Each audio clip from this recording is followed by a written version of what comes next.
Hello po sa inyo. Pakita ko lang sa inyo paano mag-drive si Tesla mag-isa, no po. So ayan, naka-blue po siya. Sabihin niya nagda-drive po mag-isa yung Tesla. Ayan, wala po ako sa manubela. Okay. So then nakita niyo po yung daan. So straight lang po siya. And of course, satellite view po. So ayan, pwede nadaanan namin. So mag-isa po siya nagda-drive. Kaya pero alalay din po, no? Pero nakakatuwa kasi kung meron kang kailangan gawin or pwede kang kumain. Okay. So ayan po, nagda-drive siya mag-isa. So 110 km per hour po yung takbo ni Tesla ngayon. Okay. So ayan po mga kapangarap. So ayan po yung itsura ng aming dinadaanan. Ito po sa Saskatchewan. Pero kapatagan po dito. Ayan po. Okay, sana nagustuhan niyo po itong video ko. Ayan, paano mag-drive si Tesla mag-isa. Sabi niya, apply slight turning force. Okay. So panoorin nyo lang po.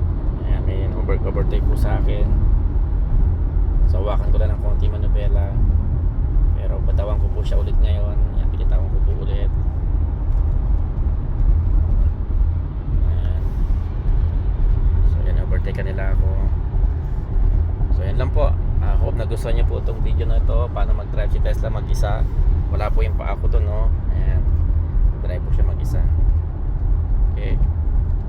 So 20 km po hinto po ako, mag-charge po ako kasi nasa 30% na po yung battery ko. Pagdating ko dun sa charging station is matitira sa akin is 39% ako ngayon, matitira is 30%. So 27 km, 9% po nagamit ko. So mag-charge ako dun ng mga ilang minuto po, siguro mga 30 minutes charging po yon para makarating ako naman sa Kindersley. At good thing doon sa lugar namin, meron po na siyang charging station po. Okay?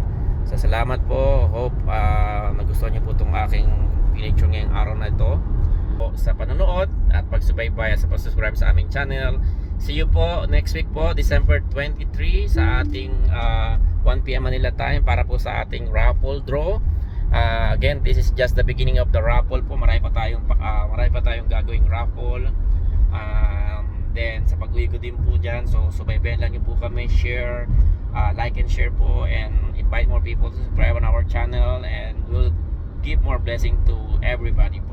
Okay, so God bless everyone, and see you there in the Philippines next month. Bye for now.